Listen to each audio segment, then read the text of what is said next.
to the Retrograde video game podcast, where this week we close the book on one chapter to open it up on a new one. Oh my goodness. My name is Andrew Bascom, and with me as always is the bad boy of podcasting, Mr. Bebop himself. Mikey, plain Jane, vanilla, Aaronworth.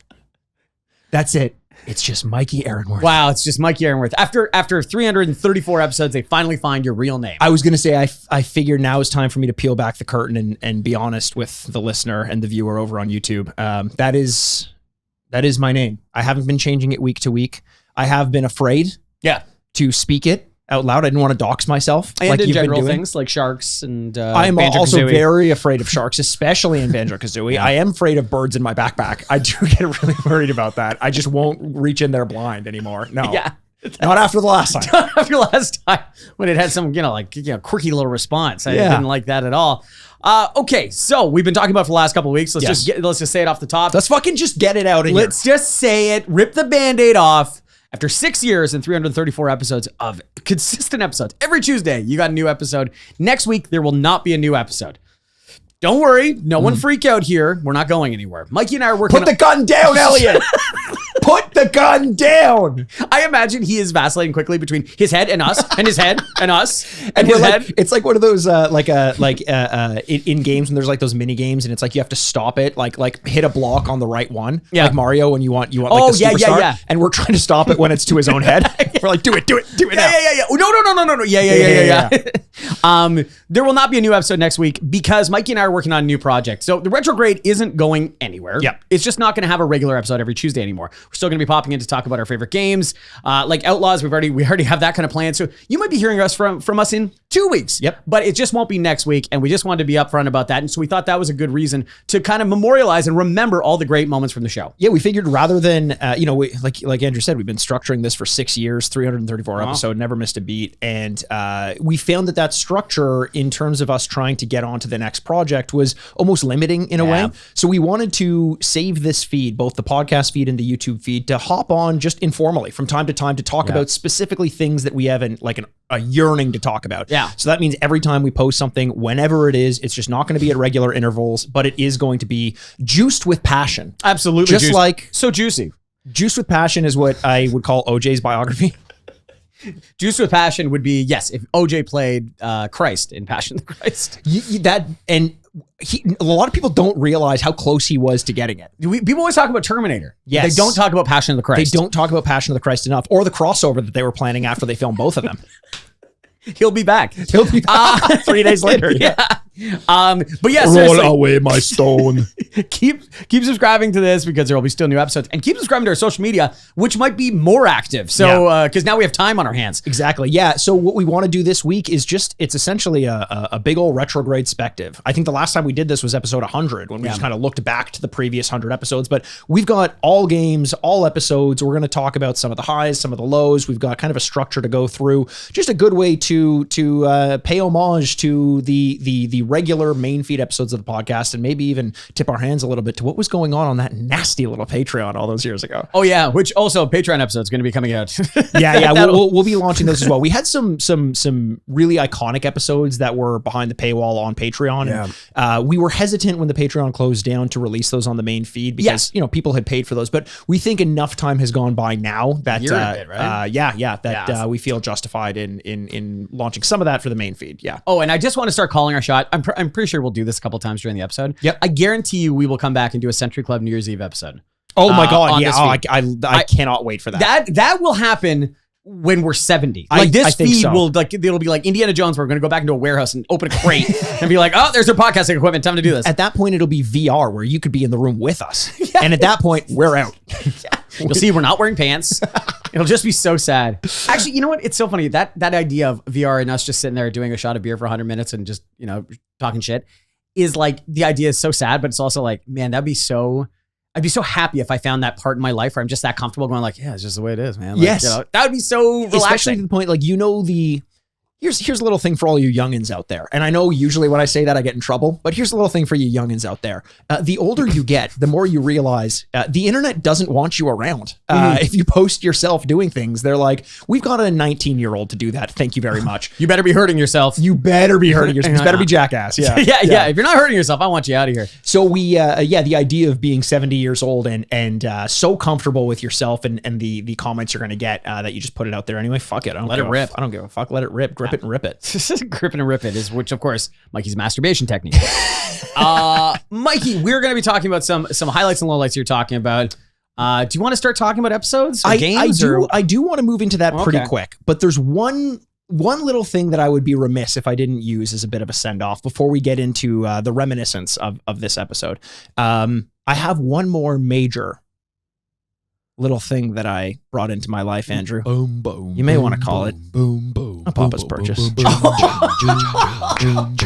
By golly, it's Papa's Purchases with me, Papa Mike. How can we do an episode without? How can we do this episode without a last Papa's You purchase? have to do a Papa's Which purchase. I can't even say is going to be the last Papa's purchase, but how can we do this without a Papa's purchase? I need to have a Papa's purchase in there. And the reason why I wanted to make sure I included it, I have been trying to get my hands on one of these fucking bad boys for a long time. This is something that I've had circled on my calendar. I've been part of the mailing list. Anytime there's a drop, I've tried to get it, and I've to varying degrees of success. And it works because this has a lot to do with retro gaming. Oh yeah. I'm going to open it over on the YouTube channel. You can see this. I'm going to open it to myself first. Ooh, what is this? Can you see? Does it have the glow on me? It's like Pulp Fiction. Yeah. And you're never going to show anyone what it is. Guess what color it is? I don't, but it's wait, give me a second. It's shit. dandelion. It's I can read what it is on the back. Shit. So can everybody. Oh, damn it. Well, it's an analog pocket. Oh, it's yellow too. It's a yellow, like the old that. Pokemon yellow, part of the limited edition drop of these consoles, which were just launched as of this recording about a week ago. They were supposed to mimic the original colors of the Game Boy Color. So I got the dandelion one. I've always liked that. The analog pocket, if you're not sure what it is a console that plays through hardware emulation classic cartridges of like Game Boy, Game Boy Advance, Game Boy Color, Game Gear.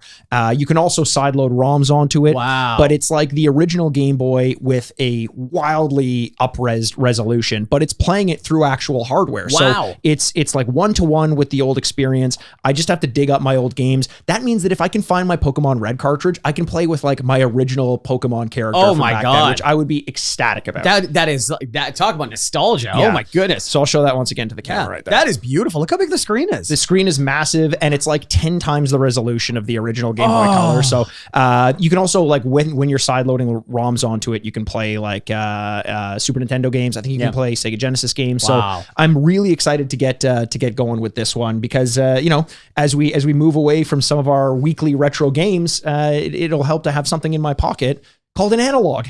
An analog pocket. Andrew, that's a good word for it. I like it. We should tell them that. I'm fairly sure we will come back and do a review of that. So like, this is how much you're going to not get rid of us. Yeah. I'm just already thinking of all these episodes that we're going to do. We have a ton of them, and we're going to do them on our own time and our own dime, baby. Papa's purchase. Papa's purchase. I love it. That's an amazing way to send that out there. Andrew, so yeah, let's get into it. We've got a little bit of a guide that we want to use for this episode. We're going to start with what are you looking over at? No, nothing. What? Nope. You're just looking over to the right. I was just looking at Elliot. What? Oh, he's still doing the gun thing. Well, now he's starting to count the chambers and stuff, and I'm starting to worry about the other people in the room. I'm not worried. He's a coward. Prove you're not a coward. You're not going to do it. You're not going to do shit. Prove it. Yeah, that's what I thought. Yeah, that's what I fucking thought. Okay, so let's talk about let's do this to start, Andrew. Okay, let's do this. Before we get into, because I've broken down a lot of our reviews in terms of like statistics and like reviews, so like the numbers that we've given to games and some of the highest reviewed games and lowest reviewed games. Do you want to start by kind of going over those recollections, or do you want to off the cuff kind of give some of our first impressions of like forgettable games, best games, big surprises, that kind of thing? Absolutely. It's funny that going through the lists of episodes, you quickly, I just wrote down a couple that were like forgettable because I'm like, we did that? Yes. So that's the thing is if you didn't know or if you didn't remember doing it, that's a key sign that it's a forgettable game. Yeah. Here's one. Uniracers. Uniracers is a great one. Yeah. I couldn't tell you what that looks like at all. Unirace, you don't remember that one? I No. remember what it looks like because it was also, I think it went by a different name in the UK as well. You're basically a unicycle. Oh yeah. Yeah. Oh, I do remember that. Yeah. Oh, that's what the Una means, I guess. That's what Una means. Most forgettable games. I remember. You don't remember. I don't. Well, that's the problem. Is we actually had to go back and look at some of the games to get some of these things in our memory. A weird one because I remember playing this game a lot as a kid, but when I was going through and looking at a lot of the games that we had played, I don't remember playing Road Rash on this. No, I don't either. I don't remember playing Road Rash. And because I always confuse what Road Rash is, because I'm confusing it with the game. I've done it my whole life, and now that we played on the podcast, it's even more disappointing because I still am confusing the two of them. Which is I can't remember what the other one is. It's not the skateboarding one, is it? Like it is the one where you're lying down on a skateboard and you have like a chain and stuff like that. That is Road Rash. It's not lying down on a skateboard. It's motorcycles. So maybe there is one where you're lying on a skateboard. Yeah. Okay. All right. How about this one? Rival Turf. Oh my God, Rival Turf is a great one. I had a similar one to Bad Dudes. Oh, Bad Dudes. Yes, where you got the president. Are you bad enough dudes to save the president's daughter? Ronald Reagan. Yeah, Ronald Reagan. Yeah, old Ronnie Reagan. Yeah, burgers with Reagan when you win. But yeah, Rival Turf was pretty much almost meant to be forgettable in that way because it was supposed to be a clone of those games. Yeah. But I felt that one a lot. Let's go to, do you have any ones that you found to be the biggest surprises? So games that you didn't expect to like that you ended up liking? Okay, I'm going to go with the most recent one here. Okay. Battle for Arrakis.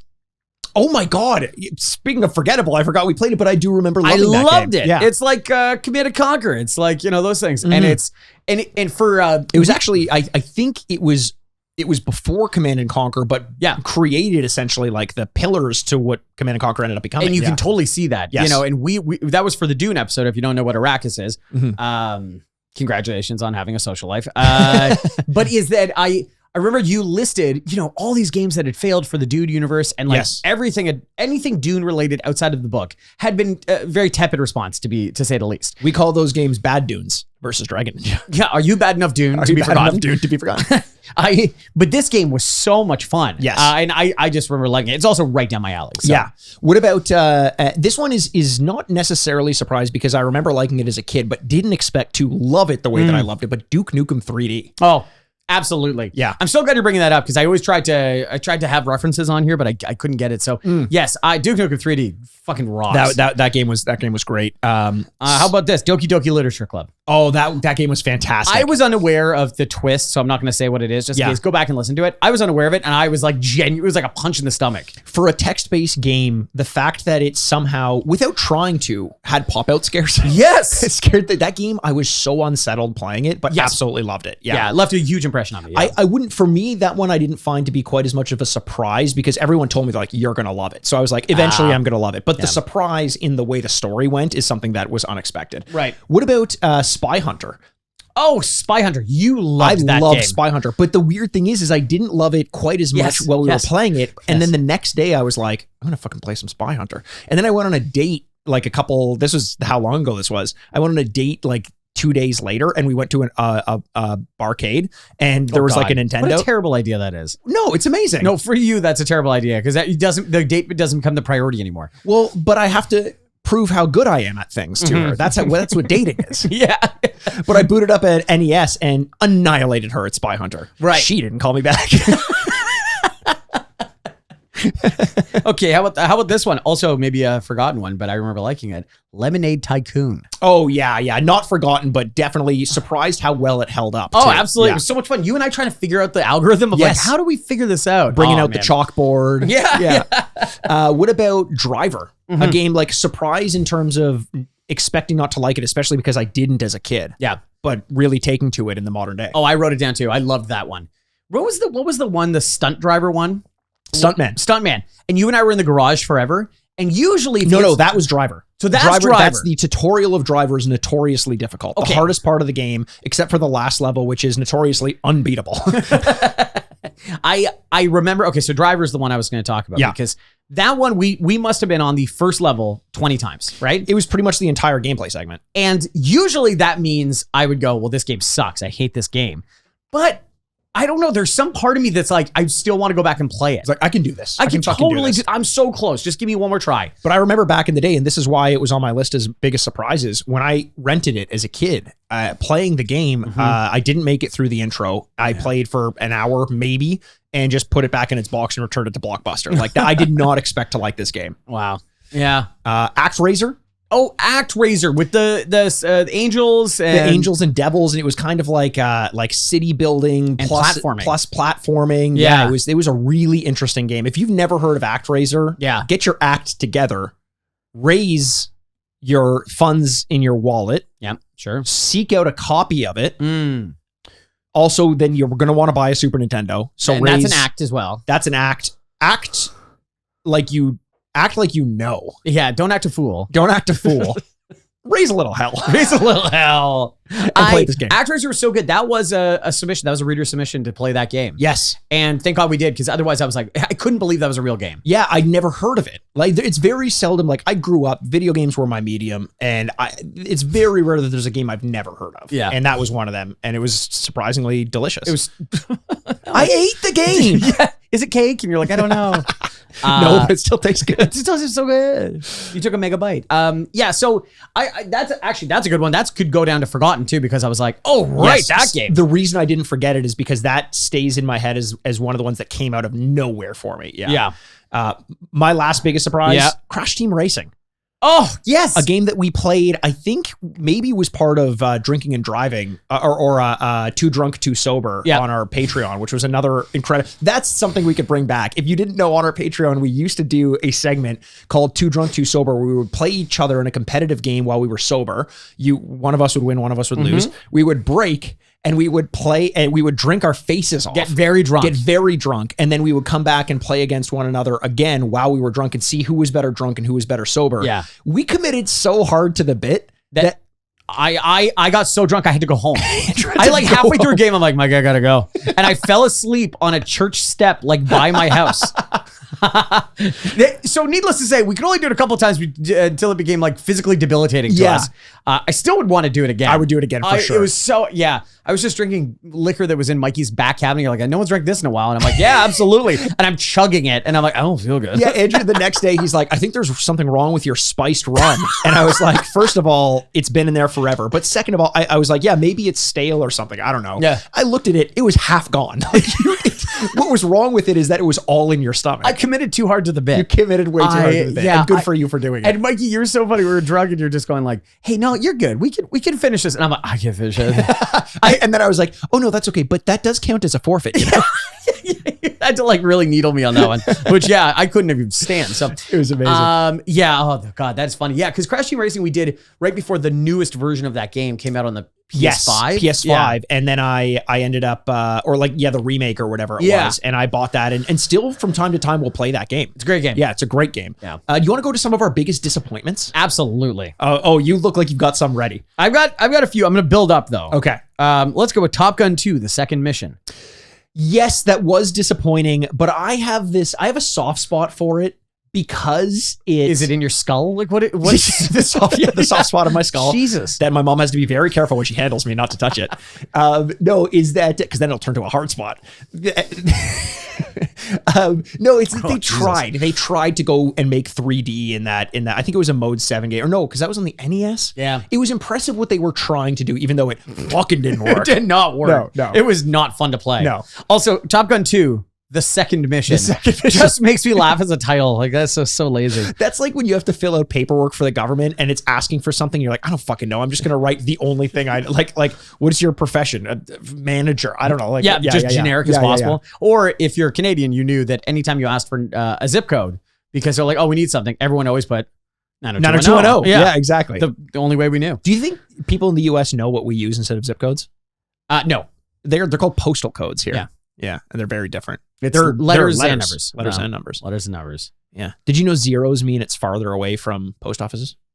Really? Yeah. I did not know that. PO boxes in more remote areas. Oh, okay. Yeah. There's probably a code to this that I could. There is. Yeah. Okay. A postal code, you might call it. Yeah, very good. What about we never did on this podcast? Postal. Oh yeah, that's probably for the best. Probably for the best. Yeah, we did. Elliot, he's Yeah. back in. He might be Elliot's doing back. a real life reimagining of that game. Producer Elliot, one of the mainstays of the podcast, has been on this podcast a couple times. Yeah. Wait, do you want to come out? No, he's shy. No, he doesn't. Yeah, He's shy. He's shy. You had a chance. I was giving you a chance. He wanted to talk, but he had the barrel of a gun in his mouth. Yeah, he comes out. I really enjoyed my time here. Okay. Okay. Yeah. Biggest disappointments. Twisted Metal in general. Twisted Metal I have on here. Yeah. That. Yes. Because I think we did 2 Twisted Metal We did. games. We did thinking Black and Twisted Metal 2. Original? Oh, two. Okay. Thinking we would get something out of it, and there was nothing to be found. It is just straight up not fun. Yeah. How? It's like you're driving a clown car trying to kill other people. Like that's You're a shirtless dude that's hanging onto 2 wheels for dear life. I keep forgetting about that. Axel? How are you forgetting about Axel? He is the Axel. What more do you want? And also, it's important to establish too that we made fun of Twisted Metal so much, and people were like, "No, you just don't get the mythology behind the game." And you're like, guys, I could not. So when guys. we posted a when Tears of the Kingdom came out, our episode was like an hour playthrough of the game. One of our most successful episodes, but people on YouTube were not happy because we were like, no one cares about the story of Zelda. And to be fair, you shouldn't. But some people really, really do. That I get though, because the lore actually is there. Twisted Metal though, to be the people who are like, you don't understand the story of this demented clown. He actually killed his whole family. And and Calypso was the magician overlord. I'm gonna piss off more people by doing this, but like you don't understand. That's why he, whatever. Because we were talking about the monkey's paw situation, the real Twilight Zone of Calypso, going I want to bring joy to people. And it's like, well, you're gonna be a clown, but he's gonna kill people, and you're like that kind of thing. Yeah. And people really just lost their minds over this. And then you play the game, and it's so stupid that you're like, I can't believe people care this much. That. Yeah. So Twisted Metal is definitely a disappointment on mine. How about I'm at the biggest one that GoldenEye, yes. Yeah, I don't actually have that one on the list because I kind of saw it coming, to be honest. It's just that is the one I've always thought about going back, and there's been so many reminders of games that you used to play that you're like, oh, this is way better than I thought it was. This is so good. GoldenEye was the opposite, where I was like, this is one of the best games of all time. I have such good memories of it. And then you go back and play, and you're like, whoa, this is rough. Not only the graphics are like objectively bad. Yeah. It's like the controls are bad. There's no like tactile feel to it. I couldn't believe how disappointing it was. And especially when you play Perfect Dark, like right next to it. Yeah. And Perfect Dark's an improvement in every way. Now it was supposed to be, but I can't believe how much of an improvement. How much of an improvement. And then you play any version of a first-person shooter that has 2 joysticks, and it's like both of those games are unplayable. Oh yeah. Like it makes it very, very difficult. Resident Evil 2. Oh yes. And this we got a lot of flack for because neither you nor me liked that game. No. Aged very poorly. I understand the nostalgia, but I feel like if you didn't play and love that game when it first came out, there's nothing for you. It's not a fun game to pick up and play with no reference points now. Yes, I remember especially that the camera would put you in a corner sometimes. Yeah. Like the camera was just so bad that And that's you're what like, Baby's supposed to be. Yeah. And you're like, get out of the way. And you're like, no. No one puts Baby in the corner.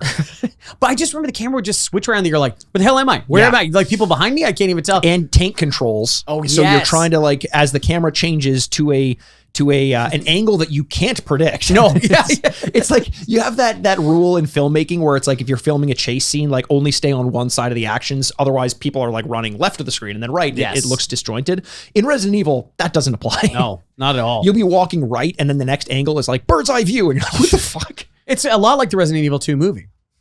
Oh, that you have no idea what's going on. You're just there for Mila Jovovich. The people with the cameras just have no idea what's going on. No idea. Oh, that's a good one. Yeah. What about Vice City / old GTA games in general? Yeah, the Vice City one, I'm glad you brought that up. I didn't have that on my list, but that was one of the ones where it was just so barren. Yes. That you just couldn't believe. You're like, yeah, the colors are still cool, the music's still great, the fashion and all that kind of stuff. But you couldn't believe that. You're like, there's no one out here. It felt like it was Miami at 3 PM. It was like Miami during COVID. Yeah, exactly. Actually, I don't know. Miami during COVID was just as popular as ever. If not more popular. That's where everyone went. I played Vice City originally. I was like, what is Mega? That was disappointing. It did make me realize how much of the heavy lifting our imaginations were doing in those games, filling out this sandbox with lived in people that, you just see an NPC and you imagine the life they were living. Whereas I feel like now Rockstar actually has like a document that says what each of the NPCs have done prior to and after interacting with you there. Whereas Vice City just felt so bare and it was very disappointing for a game that was my favorite in the franchise. Yeah. And then how about this one? I don't know if you're going to agree with me on this or not. But in terms of disappointments, not the franchise, but specifically NBA Street Volume 1. Okay, I'm so glad you included that. Yeah. Yes, because it was one of the few times we've ever done this. Yes. Where Mikey and I always said NBA Street, one of our favorite games of all time. Yeah.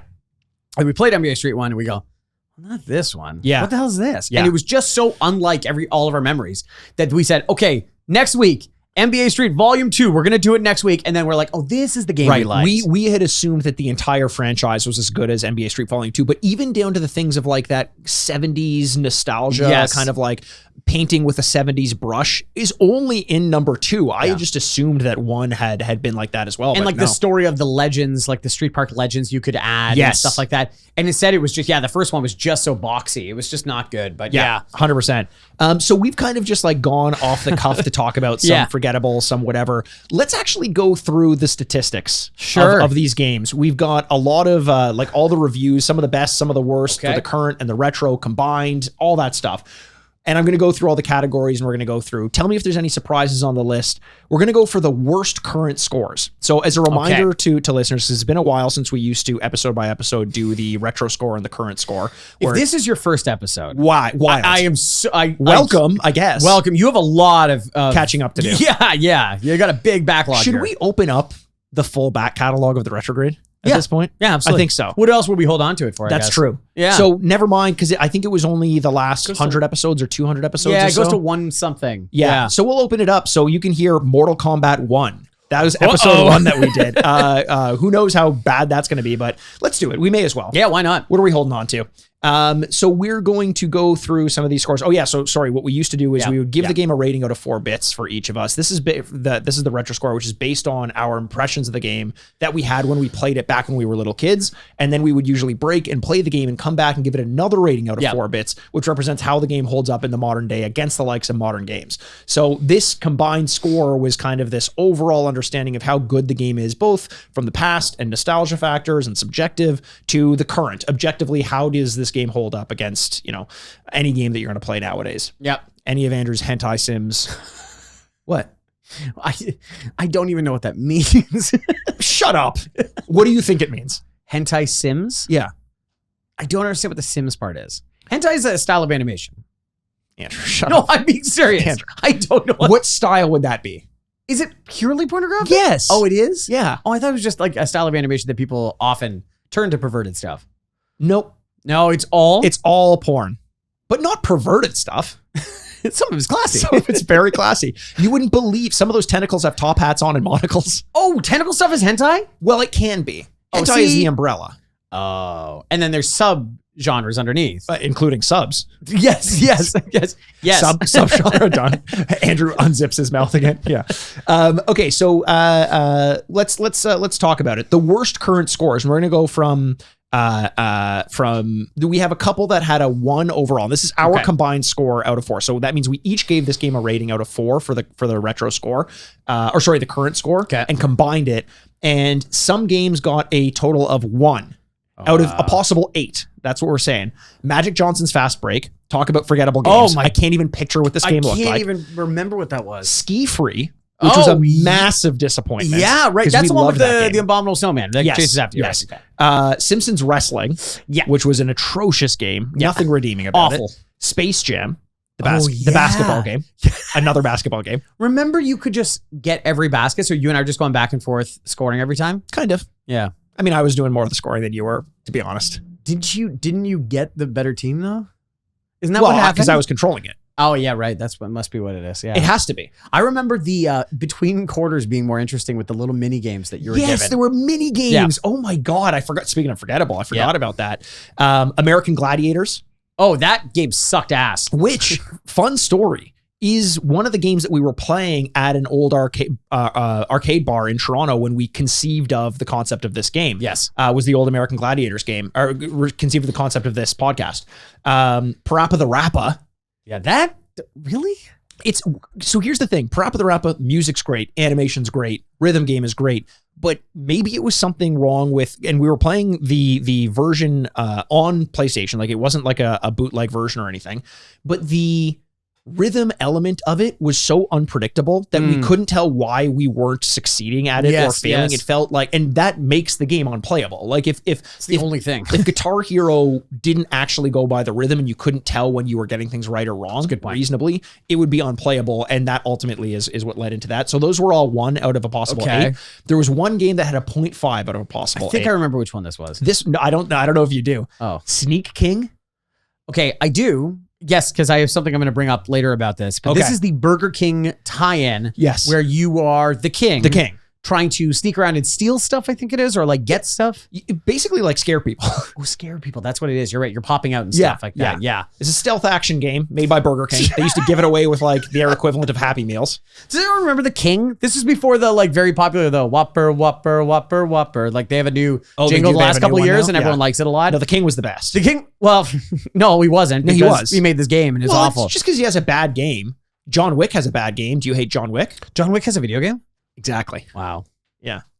We should have played that in the podcast. We should have played that on the podcast. We fucked up big time. There's a lot of things we fucked up on. Hiring Elliot, for example. Seriously. Just kidding. We don't pay him. Relax. And then one game had a 0 out of a possible 8. This is the one I'm thinking of, right? Say it. Celebrity Deathmatch. Yes. Celebrity Deathmatch. Recommended by Brian Bland. Brian Bland, one of the OG fans of the podcast.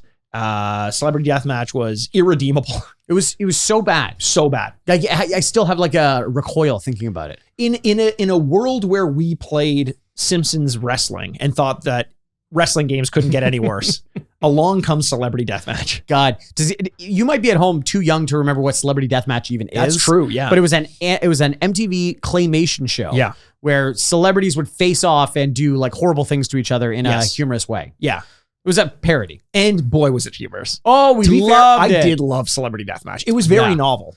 Yeah. In this realm, like before there was a concept of mixing IPs. Yes. Which is becoming more and more common in things like Fortnite now. Yep. The idea of Celebrity Deathmatch, you could have like Busta Rhymes beating up like someone from Family Guy. I don't know. So that's a really good reference because like as kids, we would watch like a game show and they're like, this guy's from All in the Family and this guy's from Leave It to Beaver. And we're like, who are these people? And now somebody would watch Celebrity Deathmatch. It's like Courtney Love versus Busta Rhymes. And you're like, who the fuck are these people? And I'm like, oh my God. Stone Cold Steve Austin comes in. You're like, what the fuck is going on?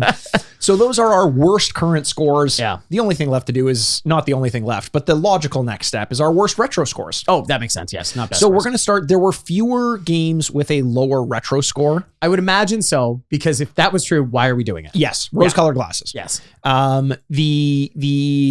There was one game that had a 2.5 out of a possible 8. Yeah. And again, this is the score that we give to the game based on our experience when we actually played it back in the day. Yep. Street Fighter 1 had a 2.5. Really? Do you remember Street Fighter 1 though? No, I think I go to 2 all the time. That's in my it. head. No one knows of Street Fighter 1 because it was almost unplayable. It was not a good game. Street Fighter 1 was incredibly difficult as well, like almost impossible to play, and it was very Ken and Ryu focused. We did not like that game. Wow. Oh God, I forget that completely. A few games had a 2 in the retro score. One of them we've already mentioned. It was Driver. Really? And this is why it was in the biggest surprises, because we didn't like the game in the retro score. We've already talked about why we like it now. As kids, we would have hated difficult games. Exactly. Yeah. Exactly. As an adult, I hate difficult things. I avoid conflict at all costs. Yes. Yeah. That's why we're stopping this podcast. I'm a big coward. I'm a big coward. Another 2, Bible Adventures. Oh yeah, I remember this because you had to carry sheep over your head. That was one of the games. Oh yeah, there was multiple games. Multiple games. Thank God. Just like Andrew, from your mouth to his ears. Yeah, it's her ears. Oh, thank you, everybody. Andrew, thank you. Their ears. Yeah. Oh no, he did it.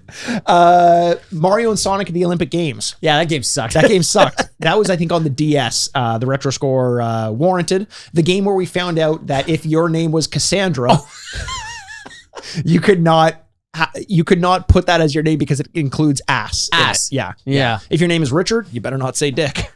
Yeah. Also, it's because it's vaguely Italian, and they were like, no, bueno. No. They weren't allowed at those Olympic Games. And then the other worst retro score, the worst retro score we've ever given, was a 1 out of a possible 8. Come on back to the ring, Celebrity Deathmatch. What a like sad sack. We're just beating on it. But yeah, that game sucked. Well, it's warranted, I think. Yeah, very warranted. Next step, we've talked about the retro and the current scores. Let's talk about the worst combined scores. Oh, okay, cool. So the worst Celebrity Deathmatch. It might make an appearance somewhere here. Coming in with 4, and we're going to be talking about games that we just talked about, obviously, because if there's a low retro score or current score, it's going to factor in here. With 4 overall, this is out of a possible 16 combined scores. Yeah, 25%. Bible Adventures. Yeah, that makes sense. Street Fighter. Okay. 1. Magic Johnson's Fast Break. Simpsons Wrestling. Mario and Sonic at the Olympic Games. This is the second worst thing that's ever happened to Magic Johnson. First being Showtime. Yeah, first time the Showtime show. Yeah. Yeah. Mario and Sonic at the Olympic Games, Space Jam, and American Gladiators. One game had a 3.5. My man Sneak King. Oh, yeah, there he is. Wait, that means the retro score was much better than the... Yeah, because it was kind of novel. We talked about the idea that you could get a video game as part of like a value meal at Burger King was kind of cool. You're not paying much for this game. And then with 1. So the next lowest score is 3.5. Shit. The lowest score is a 1, and it's Celebrity Deathmatch. Wow. Thank you, Brian Bland. With a bullet, the worst game we've ever With played. a bullet, the worst game. Wow. Let's go to highest retro score. Yeah, that's great. So there was one game that had a 9, and the rest of them that I'm going to read off had 8s. This is the retro score combined. How did it have a 9? I'm going to talk about that. Okay. Out of a possible 8. Sorry. I don't want to skip ahead. Some of them had 8s. One being Super Mario World. Yeah. One being Simpsons Hit and Run. Oh, yeah. One of the best games of all time. One of the best. Tony Hawk Pro Skater 1 and 2 remake. Yep. Shadow of the Colossus. Oh, yeah, that makes sense. Mario Kart 64. Mm-hmm. Tetris. Mm-hmm. NBA Street Volume 2. Yeah. Tony Hawk Pro Skater. GoldenEye. Vice City. Yeah. Tony Hawk 2. Yeah. GTA 3. Okay. And often forgotten, Virtual Springfield. Oh, I fucking love Virtual Springfield. So those are the only games that got a perfect 8 out of 8 for the possible retro score. There is one game that had a 9, and Andrew, you asked curiously how that could be possible. Yeah, how did we give an additional bonus point or something like that? One of us may have given an additional bonus point. Okay, because this came up recently. We're like, we should be able to give a 5, and we're like, wait, we did that once. We did that once. I did that once. I called an audible, and it was for Super Mario Bros. Oh, well, yeah, okay, good. Yeah. And I was terrified it was going to be something stupid, but yes, okay. I think it was because we knew that when it came to the current score, there were immediately comparable games, Super Mario Bros. Being on the NES and following Mario games being on the Super Nintendo and above. We wanted to do a bit of damage control to ensure it had a better overall score, so we gave it the 5 out of 4 on the retro side of things, but we'll talk about what that overall score was later. Okay. Highest current score. Yeah.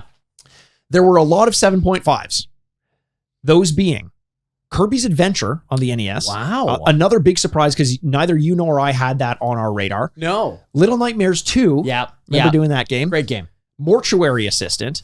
Okay, I want to talk about Mortuary Assistant later. There's some highlights here. Well, no, we can talk about it now. Talk about it now, yeah. That is one of the ones that came out of nowhere. I also think it is the most modern style game that we ever did because it feels like it was fostered just for TikTok and video. Yes. Because it is just jump scares all over the place. It had a story. I think it was compelling. I still think about it from time to time. Yeah. It's legitimately a good game. Because that bald ghoul keeps popping up. And I'm like, ghoul. Leave us alone. Oh, right. Mortuary Assistant. Yeah, I forgot about that. I call him the Mimic. I say, you can suck a mim dick, bitch. That smiley ass face off of that cabinet. I hated how happy he was. He was so happy. And that woman wouldn't stay dead. She wouldn't stay dead. She looked great for 75. She looked amazing. She had a tattoo. She's very modern. Very modern. Yeah. Mortuary Assistant. So that's also, I should say, in Retrograde, which is one of our theme months, and we'll talk about our theme months later. Yeah. The current score was more about like rating how scary it was as opposed to how enjoyable it was. So a little bit of an asterisk to that one. Another one, highest current score, again, these are all 7.5. Tiger Woods PGA Tour. Journey. Oh, yeah, okay. Simpsons Hit and Run. Well, of course. Tony Hawk Pro Skater 1 and 2. Mm-hmm. Shadow of the Colossus. Uh-huh. There's only one game that it had an 8 in the current score. A perfect 8. Wow. What would it be? We had a couple perfect games, though, I thought. So it's got to be one of those, right? Yep. There were 2 games that had a perfect 16, which we'll talk about after. Okay. Can you tell me? Yeah. Super Mario World. Oh, yeah, that makes sense. The only natural 16 on the list, we'll call it. Super Mario World, possibly the greatest game of all time. So Unapologetically, I would give it a consideration for that. Love it. Now let's talk about the best overall scores. Okay. So these are the games that got the best ratings on our list. Yeah. Coming in with a 14.5, there were a few of them. Contra 3 The Alien Wars. Wow. Okay. Yeah. Banjo-Kazooie, which we did with our friend Riley Little. Yep. Mortal Kombat, but in the redo. Oh. Because once we hit episode 100, we considered going back and redoing some of the games. We were being a little bit precious with our scores, and we also hadn't relearned the vocabulary of playing retro games. So we did this with a couple games. Mortal Kombat was one of them, and we had a deeper appreciation for the game going back the second time. Fight Night Round 3. Really? Yeah. Yeah, that makes sense. We like that game. Wow. Legend of Zelda: A Link to the Past. Oh, that makes sense. And maybe my favorite sports game of all time. In fact, my favorite sports game of all time. NHL 94. Oh, okay. Yeah, that makes sense. All right. Coming in with a 15. Yeah. So this is a combined 15 out of a possible 16. Mario Kart 64. I was wondering when that was going to show up. Yeah, Okay, exactly. Tetris, Uh-huh. which a lot of people were upset that it didn't get a perfect 16. Because But that was episode 100 or something, that was right? episode 200. 200. Okay. NBA Street Volume 2. Yeah, that makes sense. Tony Hawk Pro Skater. Mm. And Journey. Okay. So a lot of 15, like a decent amount of 15s. Yeah. Journey hit really well for us. Yeah. 15.5, there were 3 games. Wow. So one of us gave a 0.5 off from getting a perfect score here. Yes. Wow. Simpsons Hit and Run, which deserves the perfect score. I can't believe it only got 15.5. I thought it did get a perfect score. Let me look it up. Let me Because see. I would have swore it was the first time we ever gave a perfect score, and we're like almost self-conscious that people were going to give I think at the time it was the highest score we'd ever given. Oh, maybe that So was it. retro score was an 8. I gave it a 3.5 in the current score, which is very disappointing. I'm very disappointed in myself. Very disappointed. And I think it was because the version we were playing was the modded version with like up-res graphics and stuff. So Yes. I'm like, we have to save some space for some of the potential glitches that we would have had back in the day. But that was a game that I 100%ed back in the day. It was so good. Loved it.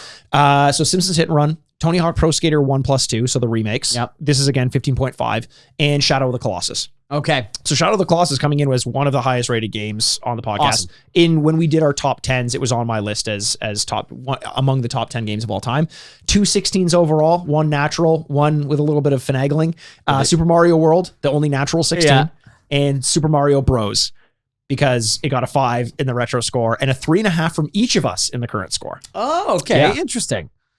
Let's just quickly rattle off the games that got, and why don't you, for our listener, Andrew, we have an award that we give to the highest rated games that we can offer. I was wondering when this was going to happen. This is an award that's given to anything with a 14 or higher, so they have to be very well regarded. Yes. Do you remember the name of this award after 334 episodes? Yeah. Plus yeah. bonus episodes? The Dwayne Johnson, Nope. the Chevy Yes. Silverado, Like a Rock, Dwayne Johnson & Johnson, a family company, Trophy Hall of Fame trophy. Yes, you got it. The Chevy Silverado, Like a Rock, Dwayne Johnson & Johnson, a family company Trophy Hall of Fame trophy. See, okay, I want to make it clear. Why do we not get that right? It's because we don't hear it. Yes. When that drop happens, it's not in our ears. So I just want to make that clear because it's not like we hear it repeated all the time. Yeah. So these are the games that got that 14 or higher. Yeah. GoldenEye, Uh-huh. GTA Vice City, Yeah. Braid, Teenage Mutant Ninja Turtles, Shredder's Revenge, Wow. Sonic the Hedgehog 2, Age of Empires 2, Yeah. Lemonade Tycoon, Damn Tiger right. Woods PGA Tour, NHL 95, Link to the Past, Fight Night Round 3, Mortal Kombat on the second viewing, Banjo-Kazooie, Contra 3, Mario Kart 64, Tetris, NBA Street Volume 2, Tony Hawk Pro Skater, Journey, Simpsons Hit and Run, Tony Hawk Pro Skater 1+2 Remake, Shadow of the Colossus, Super Mario Bros., and Super Mario World. Yeah, I don't see any, like, there's no, like, big outlier there where you're like, You know what? The one that this may just speak to us being afraid of giving it too low of a score, even in the modern day. I'm going to look up GoldenEye because that surprises me because we were not too pleased with it. We each gave it a 3 in the current score. I think we were just afraid. yeah, I think we were afraid. What episode was that? That was episode 138. Oh, so we should have known better. It came around the time that we opened. Actually, this was the first month of our Patreon where we did a segment or a month-long special where we did video game movies. Yeah. So we would watch a movie and then play a video game associated with it. I think what we were afraid of was, peek behind the curtain. I don't know how much of this I want to say, but I think what we were afraid of was the fact that we were asking people to now give us money for special episodes and giving one of their favorite all-time games a shit score. Yeah, that's so funny we gave it 3s because I remember not liking it then, and even to the point that it stood out when we're like biggest disappointments. I'm like, well, GoldenEye. Yeah. Wow. That's why I was curious when it wasn't on like the lower scores, but I swear to God, that's going to be like a legacy award we gave it or something like that instead of an actual one. 100%.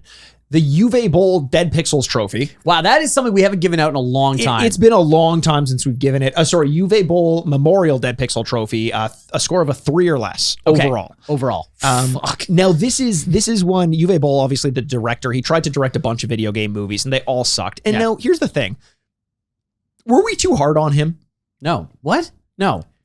Was he? Maybe he just liked video games, but was a bad director. We like video games and make a bad podcast. Even when he didn't. Okay, relax. No But reason to hate that's us. true. But and if there was a Retrograde Memorial Dead Pixel Trophy, I'd be like, fair enough. I deserved it. The difference between us and Juve Bowl is anytime someone criticizes Juve Bowl, he's like, "Do you want to get in a boxing match?" That's why I box, Andrew. I'm waiting for someone to criticize me. I would say that's not necessarily true because even when he directs non-video game movies, they also are trash. Mm-hmm. So, yeah. No, but that means he's probably just a bad director who loves video games. Okay, maybe I'm agreeing with you. What are we disagreeing about? That he's like, maybe we were too hard on him. Maybe because he's a bad director. Yeah, but we hated him. We're like, leave our video games alone. But what if he's like, but I like your video games? Yeah, but now we're starting to see good adaptations of video game stuff. True. And we're like, if Juve Bowl didn't get his greasy little hands on them, Maybe someone could have made a good one. Yeah, that's what I'm saying. Bring back Double Dragon is all I'm saying. Okay, Even though that wasn't one of our Juve Bowl. favorite ones. A very fun game to review. Yeah. So the Juve Bowl Dead Pixel Trophy, we have Street Fighter 1. Yep. Welcome back, Magic Johnson's Fast Break. Jackass the game. Oh, yeah. We have Simpsons Wrestling, Mario and Sonic at the Olympic Games, Space Jam, Sneak Kings, Bad Dudes versus Dragon Ninja. Wow. WWF No Mercy. Oh! We'll talk about that one later. What? The Incredible Hulk Ultimate Destruction. Yeah, okay. Def Jam Fight for New York. Oh, yeah, that's too bad. Actually, WWF No Mercy. There's no way. There's no way. That must have been an issue where we did. Elliot, you fucking idiot. You idiot. So let's get rid of WWF No Mercy. That game was very well received. We probably just forgot to record the actual score on the shared spreadsheet. Blades of Steel. Magic Johnson's Fast Break again. American Gladiators. Uh-huh. Celebrity Deathmatch. Yeah. Echo the Dolphin. Okay, how fucking dare you? The slander on this podcast. I gotta see that. Did I give it like a You must have given it like score? -1. So Freestyling your scores. wait a second. I remember this because you really like you really like Echo the Dolphin. I do. Now. You say you do. Yeah, I do. You gave it a 2.5 in the retro score. I gave it a 1.5 in the retro score for a total of 4. Mm-hmm. You gave it a 1 in the current score. Yeah. I gave it a 0.5. Okay, so I'm more than you. Yeah, but you gave it a 1 in the current score. You know what? I'm showing growth as a human being. How dare I? How dare I get smarter and better? And sorry, this was back. There was a time when we gave the Juve Bowl award for anything below a 6 total. So that was a little bit, yeah. So that's why Echo got there because I was doing the math and that didn't make much sense. We changed a lot on the go. Yeah, we did. Well, we did it to mirror the Dwayne Johnson Family exactly. Too many games were getting into the Juve Bowl and it just didn't seem fair to them. Yeah, because it was top 2. It was 14 and to 16 was the Hall of Fame, so it should be 2 or less or 3 or less. Yeah. Hitman Codename 47, the original Hitman. Oh yeah. Manhunt. Oh yeah. And Max Payne, the original Max Payne. I remember Max Payne, also camera issues, just the whole thing. It was that was almost an unplayable game. That was brutal. So those were the Juve Bowl. Now I have some fun stats to go through. So I kind of worked things around. Biggest differences between current and retro scores. This is good. We're going to go to the negative first. Okay. So a swing of 4 to the negative. Okay. So if a game got a 10 in the retro score, this would be a 6 in the current score. Which, of course, if you're following along at home, 10 is impossible, but still, it's just for a principle. Oh, that is true. Elliot, you fucking idiot. I hate when you possess me and say wrong things out of my mouth. With a -4, NBA Street. Oh, Jesus. The first one. Yeah. Madden 2004. Or Madden 04. Yeah, okay. Space Station Silicon Valley. What is that? An N64 game. What is Space Station Silicon Valley? I love that game as a kid. We played it on the podcast. There's a forgotten game for you. I don't think you had a history with that game. I did. Final Fight. Whoa. Which was a very early game that we did on the podcast and just didn't hold up very well to us. Okay. Star Fox 64. Yeah, I remember us being really tough on that game. Really tough on that game. Resident Evil 2. Yeah, that makes sense. With a swing of -4.5. So this is getting to be even bigger of a swing as we go up. WCW versus NWO Revenge. Really? This is the one that'll come up later. Okay. Not WWF No Mercy. Yeah.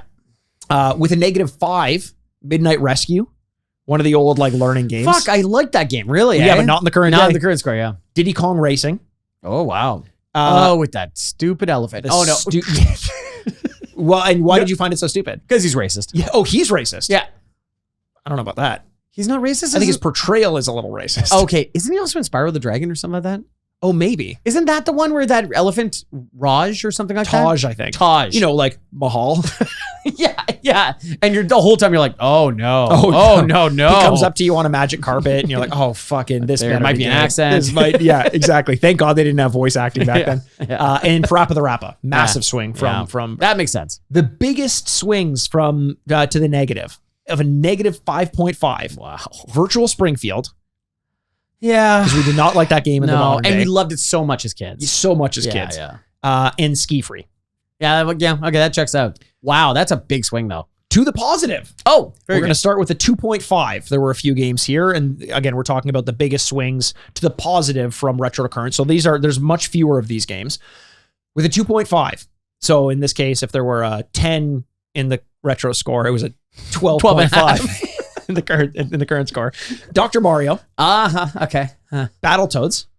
Really? Yeah. Wow. Okay. Wario's Woods. Yes. I remember loving that. That was a surprisingly fun game. Yeah. Aladdin, which Yeah. I would have thought we liked a lot in the retro score. Yeah. And Kirby's Adventure on the NES. Right. Because we were also game, surprised we by were that. very surprised by that game. With a positive swing of a 3, Civilization 3. Yeah. I Yeah. loved Civilization. I still play it now. Yeah, you do. Yeah. Well, not 3 though. But Civilization. Series, yeah, but that turned you onto the franchise. Yeah. Kind of a hard one to gauge, but 3.5 for Steven's Sausage Roll.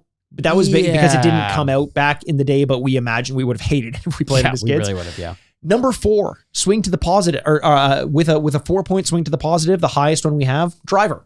Oh, yeah. Okay, so that checks out. It checks out with our surprises and everything as well, too. 100%. Wow. No Kirby's All-Stars. I thought that was going to show up. That was very surprising, but I think neither of us had played that game, so we just imagined if we had, we would have really liked it. Okay, Yeah, that makes sense. Yeah.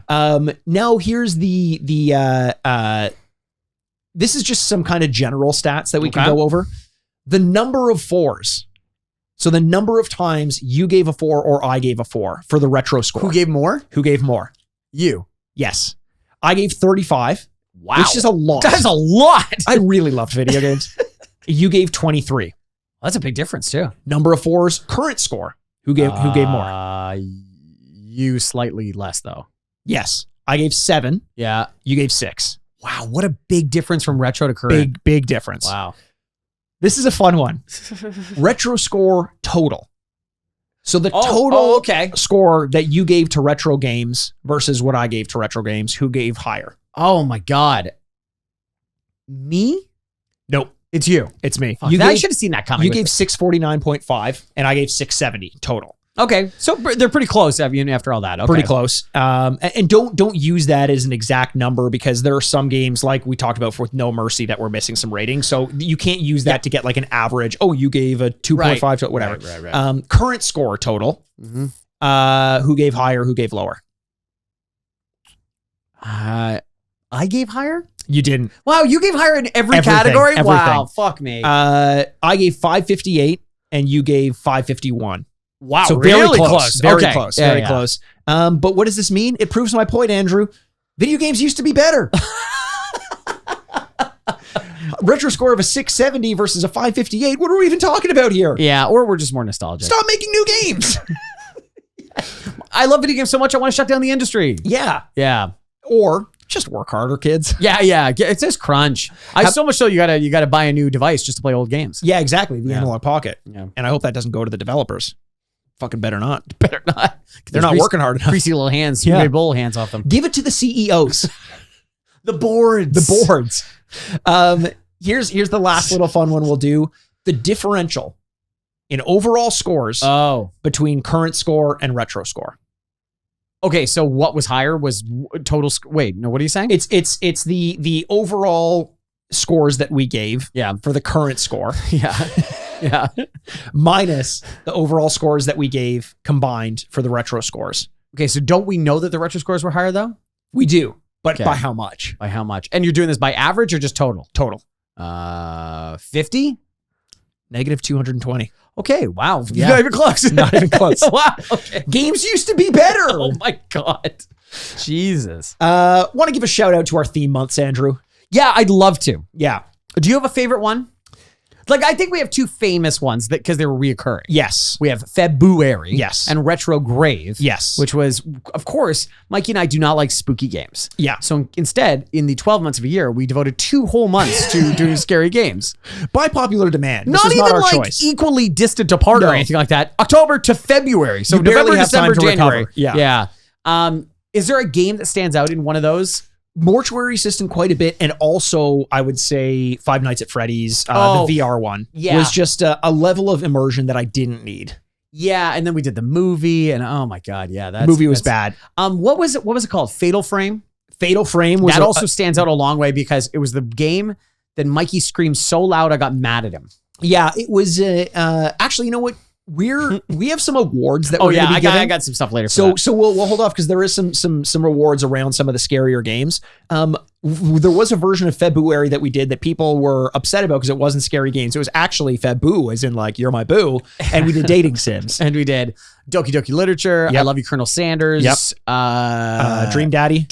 Who could forget Who Dream could forget Daddy? Dream Daddy? Oh my goodness. And then one other one. And another one. I And don't that remember- one was our favorite. It probably was. I don't remember what it was, but it was probably pretty good. Yeah, probably. Then we also had. Do you remember doing Battle Royale with cheese? I remember because that is where Sneak King was played. Sneak King, Cool Spot, Pepsi Man. And then the McDonald's Adventure, Yes. whatever McDonald's it was. Adventures. And that was all fast food games. Yeah. Or, junk food games. Which were surprised, with the exception of Sneak King, obviously, surprisingly good. Yeah, the rest of them were good. Pepsi Yeah. Man I still think about. Cool Spot's actually like good. Cool Spot's a very good game. McDonald's is, junky platformer, but Yeah. it's still better than Sneak King. Yes, definitely. Fuck. Sneak King was half a game. And if Sneak that. King was the newest too, by far. For sure. Yeah. But they knew they were giving it away for free. The other ones were like actual like $60 games, like full price games. That's true. That is such amazing. great capitalism. Like just Love putting your brand on it and people got to pay money for Can it. I pay more for your advertising? Yeah, please? yeah. No. Don't give me anything. Wow. Just give me a watered down game because I love Ronald McDonald. Beautiful stuff. So those were the theme months. Were there any theme months that we forgot apart from the movie month that coincided with our? Well, we did September. Right. That So was that was- Patreon. That was Patreon. And then Simpsons games. Yes. was I it? forgot Yes. about It was September. Virtual Springfield, the Simpsons Wrestling, Bart's Nightmare, and the Simpsons Hit and Run. I totally forgot about September. Where on the Patreon we were doing watch-alongs for episodes. Yes. And then in the meantime we were playing only Simpsons themes game. That was a fun one. That was very good. And Mikey, because of that, for I think Christmas, got me Hank Scorpio framed vinyl picture, and it is gigantic. It's too big. So big. It is bigger than people's televisions. I remember I picked the size, and then when I saw it, I was like, oh, that was a mistake. It sits behind our door covering an electrical panel, and it startles people when the door closes. It's one of the best. It's one of the best gifts ever. It's amazing. Okay, so we talked about this. Let's get into our awards, Andrew. Sure. We've got some awards that we want to give out. These are awards, no rhyme or reason. Basically, what we're going to do is, these were all done by ballot with votes, so it is a very formal process. Yep. Actually, do you want to walk over to the red carpet for one last time to do this? Absolutely. Okay, Could we let's do it. please? I'll see you. Yeah. You've been waiting for it all year. The most glamorous this part? award ceremony of the week. Ladies and gentlemen, the Brady's. Sometimes just staring at each other. Oh man, amazing. Wow. Yeah. Wow. Beautiful. And another thing that's difficult is editing the song in with that. We don't hear it. Yeah, we don't hear that song. And we were just talking about it. This is an adorable part that no one knows. Mikey and I sit in silence for 5 seconds, just going like, okay, the music would play now. Yep. Just Andrew usually says something and I'm like, shut up, Andrew. We're being quiet. Shut up. It's what I imagine if you and I did morning radio for 40 years. Yes. And it would go to a commercial break and you and I sit there silently. And they go, and we're back. Welcome. Danny in the toilet, So we've got a few awards to do, Andrew. Do you want to start off with an award? Okay, so my first award that I'm going to be giving out. You're not giving it out. No, This but is all like by I'm ballots. here to You're I'm presenting. here to You're present presenting. it. Yeah, Okay. yeah. And I'm going to be handing it to the award winner. The award is for Mikey's most surprising personal reveal. Oh, fuck. The nominees are Garrus is his best friend. Number two, the second nominee. His erotic awakening was to the Cruisin' USA trophy girl. Wow, everyone's like clapping. That one they understand. She's there. She's like, hello. Garrus. She's giving me a trophy. Garrus. And you're like, Garrus! And he's like, no, I can't talk to you. Him abandoning his best friend, Leo Lee. Oh, fuck, that's true, man. That hurts. That still hurts. The every third episode constant need of approval from his co-host, Andrew. Oh, is that me? And I'm just like, hello. That's true. That one's a good one. That's always tough when they're like presenting and they're part of that TV show or something at the Emmys and they're like, oh yeah, okay. And then him hitting his head on the television because his brother tricked him to thinking he could get into it. In the show Reboot. Oh yeah, that's what there's an incoming game. I thought, and my brother said that I could jump into the TV. I wasn't there, but I can hear the large clink of Mikey and I are old now. And the TVs back in the day used to have this very thick glass on them. Yeah. And the noise it would have made with static and your head hitting it. I don't think I've ever been the same. Oh, tremendous For stuff. a second, I saw was the making... TV glow. Mikey lived it, man. And what do you think the winner, what do you think the Academy gave to the winner? Oh, that's a good here? question. I don't know. What could it be? I think, well, let me read the winner here. The winner is his erotic awakening was to the Cruisin' USA trophy girl. Yes! I fucking knew it. She comes up and she's doing the thing. Mike's like, oh boy. I'm actually not allowed to be within 30 feet of her. So someone else is going to have to grab that and relay style give me the award. So I love this because the Garrus thing is a genuine thing and that makes me laugh very hard, even though you're saying something very honest and I think that's really great, but it's your earnestness that makes me laugh about that. Yeah, I have no shame in that one. The Cruisin' USA thing, it was because it was the earliest of all of these and it came up so naturally that you're like, and then I had to like go to the bathroom and stuff and I was like, Jesus Christ. Holy shit. And it's like 4 pixels and you're like, whoa. Again, va-va-voom. Our imaginations did a lot of the heavy lifting back in the day. Leo Lee being completely unaware he's referenced in this podcast constantly. And then, the television thing, I laughed so hard. Also, I'm not playing that up. That is a true story. Oh, no, I believe it. Yeah, that's why it makes it funny. I've got another award I'll read through. And the way I'm going to do this is I'm going to read the nominees and then the winner, but the winner isn't part of the nominees. Oh, so it's the runners up. The runners up and then the winner. Yes. Okay, gotcha. So, the nominees for the biggest runners up. The nominees. Okay. Sure. For the biggest shellackings in retrograde history. Oh! The time I beat Andrew at his own game in NBA Street Volume 2 and NHL 94. I was so mad about that. The time I beat Riley Little at Smash. Oh, yeah. Never let me forget it. Yeah. Nice. The time I beat Jacob Sharp at Tekken, even though that was the game he recommended. Wait a second. These are times you beat people? Sorry. I got to finish this. I'm sorry. Sorry, I'm interrupting. The time I made Andrew hate NBA Live 95 because he couldn't handle this heat. The time I made Andrew hate Space Jam because the Toon Squad tuned him up. That's what it was. You had the Monstars. I had the Toon Squad. Oh, you had the Toon Squad. And the winner of biggest shellackings in retrograde history. The last year or so of this podcast, generally speaking, I've been kicking Andrew's ass in the gameplay segments. I'm not going to lie. I haven't won in a while. I can't actually remember the last time I won. And that was untrue of the first year. And now it's like a book ending. I like if there were live odds during this podcast of like who would end with more wins halfway through, if you put some money on me. Oh, don't call it a comeback, which no one did. Wow. Okay. Mine is going to be the best freakout. Andrew hating NBA Live 95's isometric perspective. Mikey absolutely freaking the fuck out over the controls of Ken Griffey's baseball. That one, just want to remind everyone, you tried to throw to first. And the thing is, I've known Mikey his entire life. There's not been a moment of Mikey's life that I have not been around for. And he did something that I haven't seen since childhood, where you tried to throw the ball to first base, it didn't happen. You just go, and you're pointing at the controller to me. And I'm like, I know, man, I know. It's all good.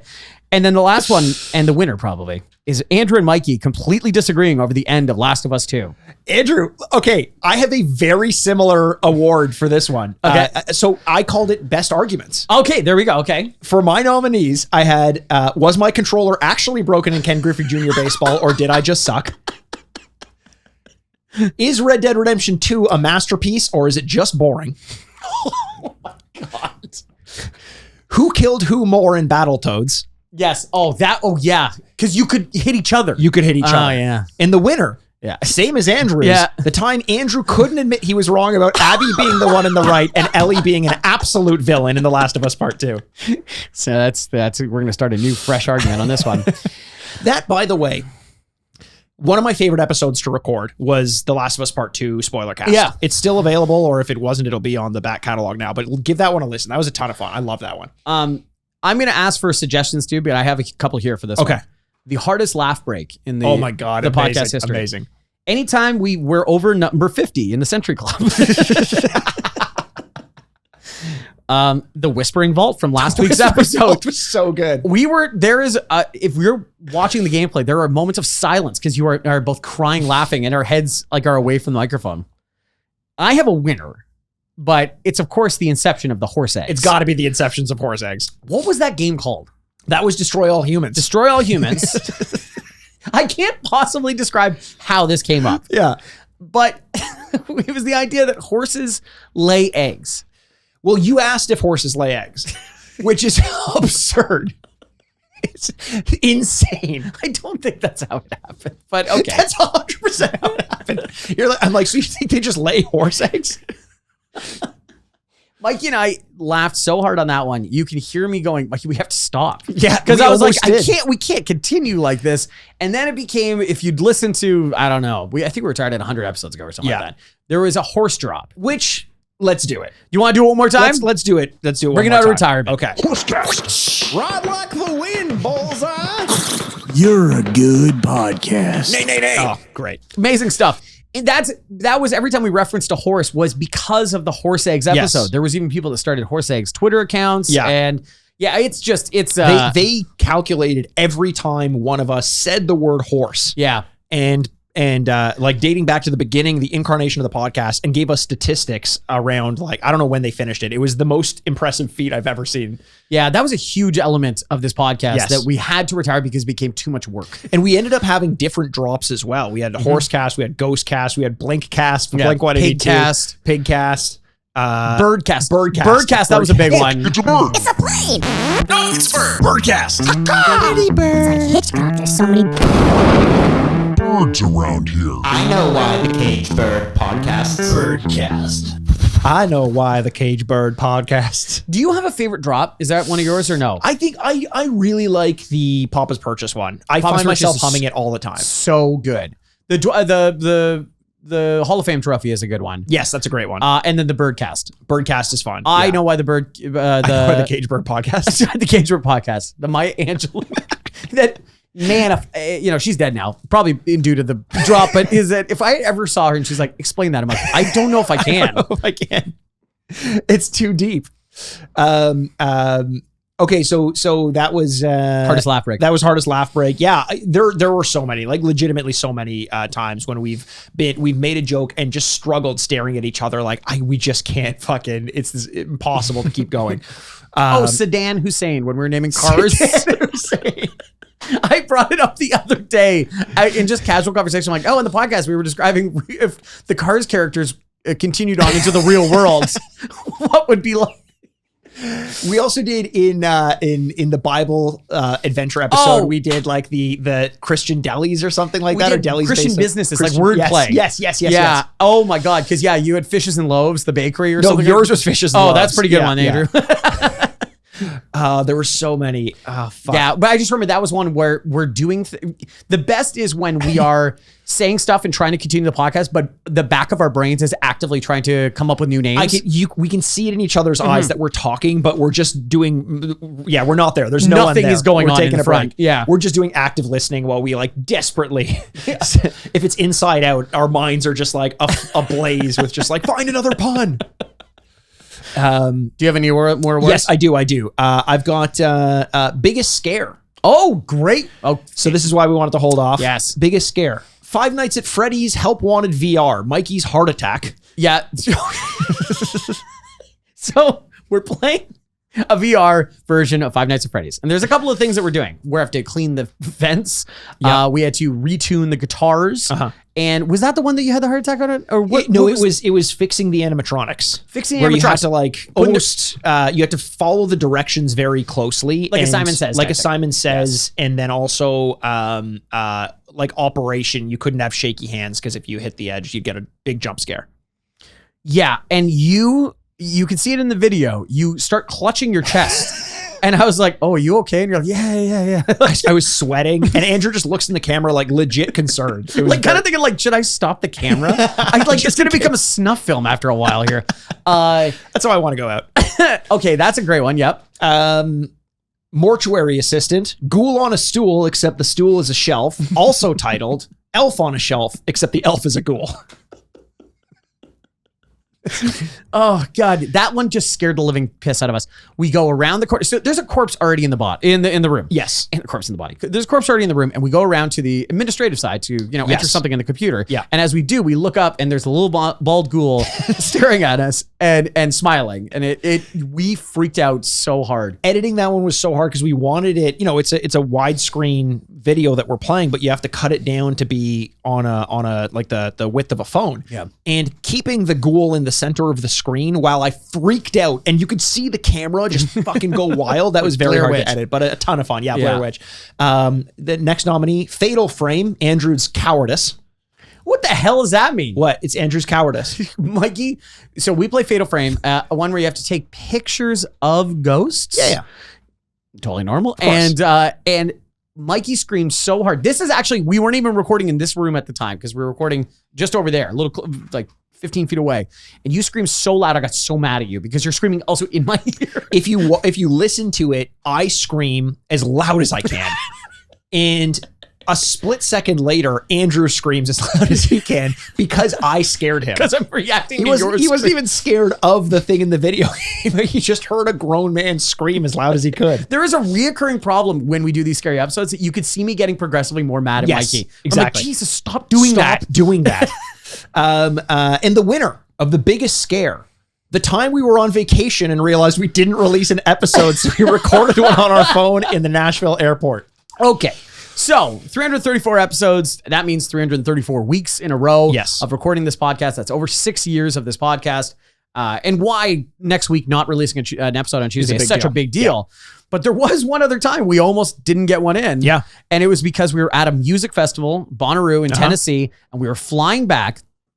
And if I remember correctly, you and I were flying back, not because we were supposed to, but because both independently something happened in our lives that we needed to fly back for. We couldn't drive back. We couldn't drive back. And so people that we had traveled with were driving back on their own. Yeah. And the only reason we got to do an episode is because we remembered while we were at an airport. Yeah. It was relatively early on in the podcast. And then we were just like, oh, it's Tuesday. Oh, fuck, it's Tuesday. And we sat there. Thankfully, E3 was going on. So we just did like an E3 cap on our phone while people just stared at us talking into my phone. It was like a 45-minute episode. But we did it. We did it. We did it. We managed to get it up. Oh, that is so true. Yeah. Do you have any other awards? I've got one more. Okay, let's hear it. Best reoccurring references. Little Dinky Andy. The fact that we might be Trump supporters. Robert Frost. Barack Hussein Obama. It's important we say it. It's important we say it. It's important we say it. Sylvia Plath killing herself.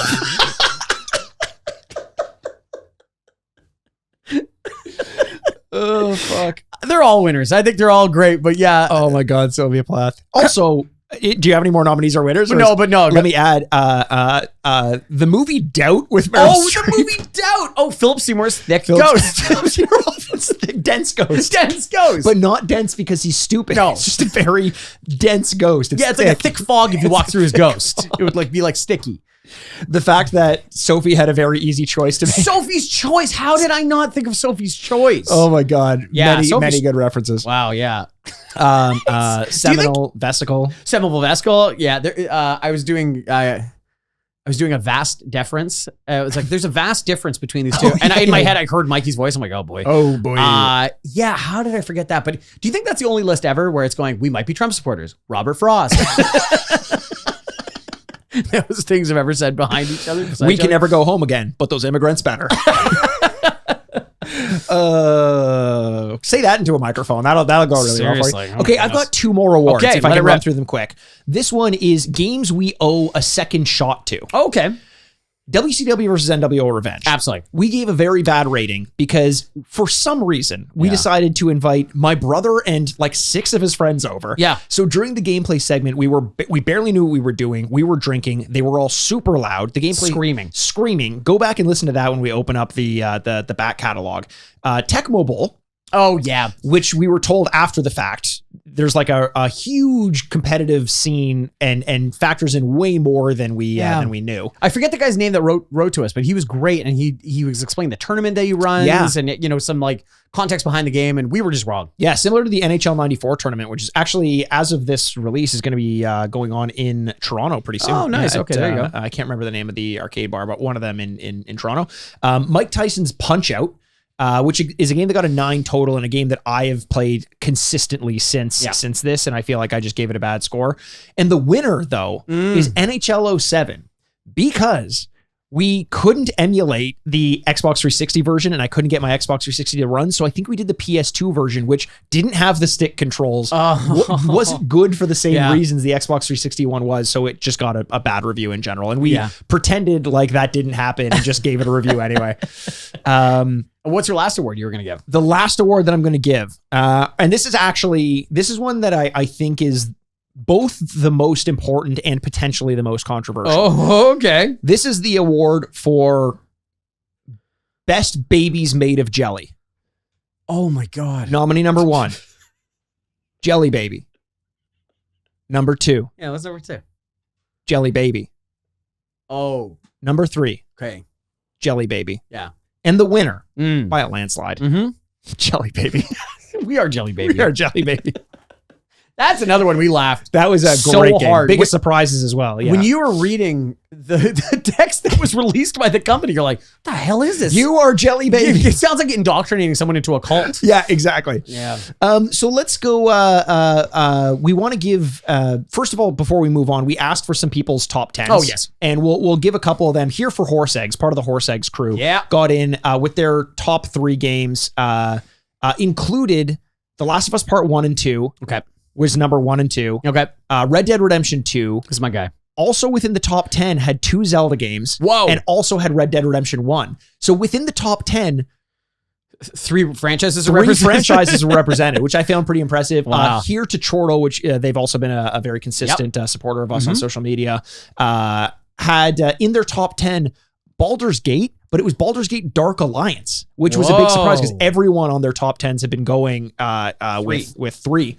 And then also had Assassin's Creed Black Flag on his list of games. I like that game. I had a lot of fun with that game. That was my favorite Assassin's Creed game, probably. It felt like a pirate. You really did. Yeah, you did. Yeah. It was great. Yeah. And then just generally speaking, I think the game that showed up most on people's top 10s was The Last of Us, either part 1 or part 2. Interesting. Everyone who submitted, it seemed like that. Oh, wow. Okay. Can we go through some listener mail? I'd love to. Absolutely. So here to Chortle shows up again, and he asks, it would probably be impossible, but listening to your new episode, this is just a general question. I'm curious what game from other sports franchises was the best. This was going back to when we did our best of the franchise episode. Like NHL 03 is stuck in my head, but I played 99 to 03, then took a break till 14 to 18. Essentially asking, like, if we had, like, for NHL, what's your favorite NHL? For Madden, what's your favorite Madden? Yeah. You don't have to go through all of them, but, like, do you have specific sports games that are like, I know this franchise is great, but this is the fucking one? Yeah, well, it's funny. Actually, when we were doing the top 10 games of all time, I referenced a Madden and an NBA 2K game. They were my favorites. I'm forgetting the years off the top of my head now, but if you want to go back and listen to those, I had ones of them. I know it's Jordan on the cover for the NBA one. Yep. So those ones for sure. NHL, that's more of your thing than mine. NHL 07, I would say, just because the introduction of the skill stick was so good. But then one of the ones, probably like NHL 11 or something along those lines, maybe 10, was the peak of the franchise for me. I would say for baseball, it's definitely MVP Baseball 2004. And if I'm getting the year wrong, it's the one with Manny Ramirez on the cover. Okay. I think I played that game maybe more than any other game in a calendar year than ever. Like, That's amazing. I could tell you the soundtrack off the top of my head. Like, there are songs that I go, well, it's MVP Baseball. That's amazing. Yeah, I loved that game. Yeah. So there's the answer for you. Yeah. Dan from What the Famicom. Oh, What the Famicom, Dan, yeah. another fantastic gaming podcast out there. If you're looking for more weekly releases, go check them out. Give them a follow. They're fantastic. They're hilarious. Also kind of a similar vibe to us, just like talking games, but also getting sidetracked. Dan says, just want to say good luck on whatever project you guys wind up doing post Retrograde. I know it's not going away for good, but it's still weird. I guess the only comparison is like you guys are two really tall towers and every other podcasts are, I don't know, two airplanes that are speeding towards you. And well, you get the idea. In all seriousness, you guys are literally the funniest podcast out there that just so happened to also play video games. The best joke I ever heard, I think in my entire life, was a throwaway where Mikey said he asked Andrew's dad something and said, so I rolled over and asked, which implies him sleeping with his dad. And it absolutely destroyed me. I think I texted 2 separate people about that joke. See you guys soon. Good luck and game on. Thanks, Dan. Oh, that's nice. Hilarious. Thank you very much. True story, though, by the way, when I rolled over. I was done, pegging your dad. Based on pegging your dad. Yeah. Joe Griffin wrote us a pretty long message, but I want to read all of it. Joe's been a massive supporter of the podcast, and including submitting some artwork to us, actually drawing it up. We got it framed up, like a rendition of the Retrograde with like some Contra elements and everything. Yes. Joe says, I first discovered the podcast while at work looking for new podcasts to listen to. There were other podcasts out there that covered retro games, but they didn't quite appeal to me until I discovered the Retrograde podcast. 2 friends who played and talked about games and everything in between and were absolutely hilarious and reminded me of my friends when I would get together and play video games at each other's houses growing up and the great times we had. The Retrograde quickly became my favorite new podcast, and when I ran out of new episodes, I dived into the backlog and signed up for the Patreon episodes. I had friends following the podcast, and my wife would even tell me not to listen to an episode because she wanted me to wait until she finished work so we could watch it together on YouTube. By the way, our metrics for YouTube in the last month, 100% male. That's true. Where are my dogs at? I don't know. That's always impressive. It's almost impressive. Yeah. Continuing on, over the years, we've all interacted with each other. I've had my opinions shared on the show and even had some of my episodes suggested come to fruition, contributed artwork, and I've been so proud to be part of this amazing community with you both. Have worked so hard and diligently to build. You both also made my mom and I laugh while we watched the Bible game episode at a very difficult time when her cancer got a lot worse. And the following few episodes after, you guys gave her a shout out and well wishes. She's gone now, and I'm still having a hard time processing it, but it's a really great memory I cling to when I miss her. I truly can't express enough how much this will always mean to me. So because of this podcast, I've not only gained a show I can laugh enough to get confused looks that grow on you, get recommendations of great games and other media to check out, but I made 2 new friends as well as your wonderful partners and even your pets. Whatever this new project is, except clown porn, I'm in, unless you hire me to design circus posters for said clown porn, possibly. I'm in, but absolutely working under a pseudonym. Speaking of the audience, we love hearing about games, but the show is ultimately you guys. It's crazy you've been consistently on the show every Tuesday for 6 years, and you should be so proud of that as I am to have the title of Did We Say His Name This Many Times? So excited for the new project, and our door and Whispering Vault is always open if you guys ever come to, and then I won't say where he's from, but well, Pennsylvania, I guess. Yeah. And as Mitch McConnell would say, and that's it. That also was maybe the funniest we've ever laughed. That was so funny. I'll say that secondly. Joe, that's beautiful. Thank you so much. Thank you so much, And, Joe. and to all you guys, to Dan, to Chortles, to everybody, Horse Eggs, we are just as lucky to be part of your lives. Yes. And thank you very much for spending time with us and listening to the episode. I think we're going to probably start wrapping up here a little bit. It's so funny to think about. Yeah, that's so beautiful, Joe. Jesus. But yeah, the Mitch McConnell thing is that we think he had a stroke live on air, right? Yes. And so we started talking about the idea that he might have shit himself. And then the idea was he shit himself and then had a stroke because he was so embarrassed. Yeah, the stroke didn't cause the shit. The shit caused the stroke. Oh, man. So that might be the word for how hard we laughed, too, because I'm still thinking about it. But we might be Trump supporters. Who knows? We might be. Mitch McConnell's kind of not even anymore. So who knows? Mitch Hussein McConnell. Yeah, it's important we say It's it. important we say it. From Kentucky. Let me ask you a question before we give some final shout outs to a few people and stuff.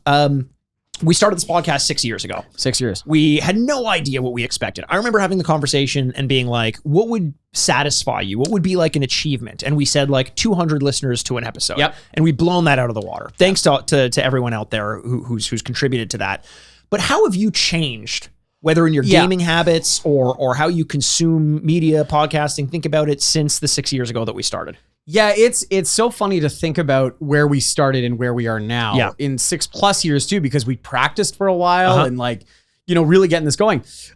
When we first started, I started dating this girl, and now she's my wife. We've been together the whole time since. It's hard not to think about the chapter ends of my life. Gaming has changed tremendously, I think. Where I think we were young and we were kind of wasting our time, and that's the reason why we want to start this podcast. And so I think gaming was like a means to an end, where it's like, well, this gets through the night and you get to be entertained to do stuff. Yep. And now it's more of a pursuit because we've been able to think critically of these games, retro and current, and how they affect us and finding the qualities that we really like and stuff. And I think it's just changed how I see games and how I interact with them completely. Yep. How about you? Yeah, I think in a lot the same ways. I look back and you have these kind of milestones that you associate with different parts of your life. Yeah. But the main way I've changed in terms of gaming specifically is my appreciation for retro games as retro games. Like being able to. It's like when you first try scotch and you're like, I'm going to have this because it makes me look cool. And then you start to drink it because you like the taste. Like I like retro games. I think in a lot of ways they are better than modern games because of their simplicity and because of what they had to overcome in their limitations in order to achieve greatness. So I have a wildly new appreciation for them. I enjoy playing them. I feel like it's opened up an entirely new back catalog of games. But I also just feel like getting my opinions out, like on paper, being able to form them, converse and form. And while I'm playing games, I'm now no longer thinking like, this is good. I'm like, why is this good? Yes. And it's something that, isn't a necessary skill, but it's something I like to have. I like to be able to articulate it. And we're still going to be doing this in some form, but not having the weekly ability to just be like, hey, let me just like talk to you about this thing I've been doing is going to be strange. And that's why we need to have some sort of an outlet. Like I'm going to need it at least. Oh, absolutely. Yeah. And that's why we're not going anywhere. You will see us having many outlets until, new official project stuff is announced, which trust me, it's not going to be that long. Yeah. And you're going to hear us lots on the Retrograde doing it. But it's funny to think about. I remember we said, what if 10 people listen to it? And let's go, what if 100 people listen to it? And going like, fuck yeah. And, without getting too much into metrics and stuff, because it doesn't matter. Hundreds and hundreds and hundreds of thousands of people have listened to this podcast. It's wild. Which blow your mind. It's really, it's funny because you hear celebrities, not that we're celebrities, obviously. Although I have been recognized on the streets of Toronto. But celebrities will say like, you want to become a famous actor and then you become it and it doesn't solve all your problems. Right. And then the bar is just raised to another level. So, we were doing this for 6 years and the numbers were a level that we never would have expected. No. And then all of a sudden it's like, well, but then that's not impressive anymore because we've achieved it. What's the next thing to do? But it does help to be able to put into perspective where we thought we would be versus where we ended up, because it's two wildly different places. No, yeah, we sit in this room, this small white room, and record weekly. I'm in a straitjacket. You're in a straitjacket. I don't exist. And I love podcasts. I listen to a ton of podcasts. And so I'm a consumer of this, and I get the disconnect because we sit there and we stare at each other. And because of the nature of this podcast, we've usually had to record every week. Yeah. It's not a bankable idea because we always like to stay on top of what we're playing and doing things like that. And because of that, we have to sit here every week and do it. And then it gets released, and then you kind of forget about it. Yes. It just disappears in your brain. And to get the emails, to see numbers, things like that, it is overwhelming. And it's really hard to make that connect that somebody else in all across the world is commuting to work, is on a treadmill, is walking down the street, and is listening to our voices. Yeah. It's almost hard to imagine. And that part will never be overwhelming with the amount of gratitude we have that you guys have spent so much time with us. For sure. Like I said, this is not goodbye. Yep. You're going to hear us very, very soon, even on this channel. And in a new, exciting way. I'm very excited to try something new as well.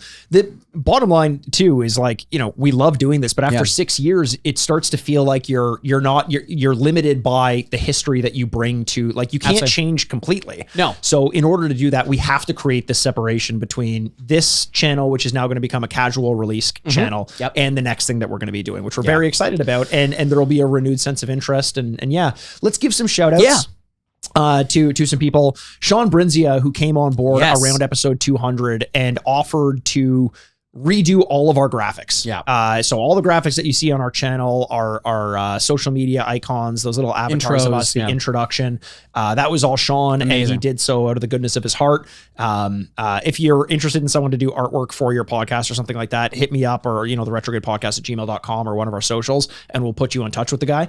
Memorex, who did the theme song way back when, and it's lasted. I love it. It's become a part of my life. Like I heard it so much. And before it was a podcast, he created that, and it helped give us style to the podcast that before we even had one. Yes, you know what I mean? Exactly. What the Famicom, sorry, and Pixelated Thoughts podcasts. They've given us ongoing support through their channels. Like we said, if you're looking for more serialized releases, go check those guys out for sure. Obviously, the most active members of our communities, I don't want to mention anyone by name. Yeah, we're going to leave someone out. We're going to be leaving someone out. But we've mentioned you in the podcast. Know that we're thinking of you.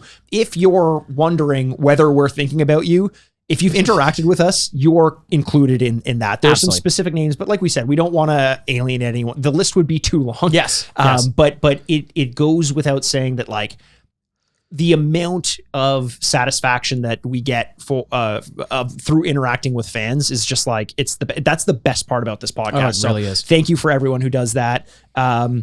Help from those in the industry for guesting on the podcast and kind of like bigging us up, like Riley Little. We talked about him, repeat guest, multiple appearance guests like Jacob Sharp, who've done a lot to support the channel. I know a few people have reached out to say that they found out about us because of his appearances on the podcast. No way. So thanks to Jacob. That's awesome. Yeah. Who's currently on tour. Yes, holy shit. Big touring comedian. Yeah, don't forget about this little video game podcast. Absolutely. Don't worry, next project, he'll be on it somehow. Exactly. Oh, yeah, absolutely.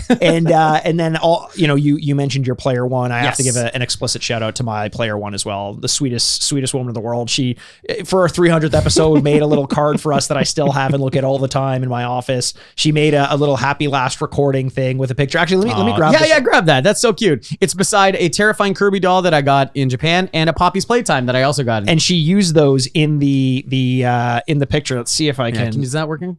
It's working. Yeah. There you go. So Kirby and Poppy Playtime are or Huggy Wuggy, sorry, are sitting Huggy Wuggy, sorry. and holding a kitchen knife. Holding a kitchen knife. And to be fair, the fact that Kirby needs a knife, thinks he needs a knife to take me I'm glad on, we're bringing this tells up. me everything I need to know about Kirby. Yeah, that you could kick shit out of I him? could kick the shit out of Kirby. There we go. Yeah, you got to go out on a high note.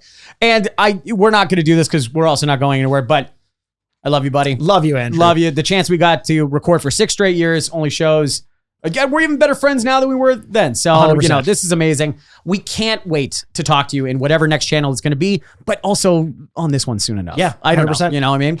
And so maybe more important than ever, we love every single one of you, and we can't wait to talk to you soon. My name's Andrew Bascom, and with me as always is the bad boy of podcasting, Mr. Bebop himself, Mikey Aaronworth. This and will always be the Retrograde Podcast. Game officially over.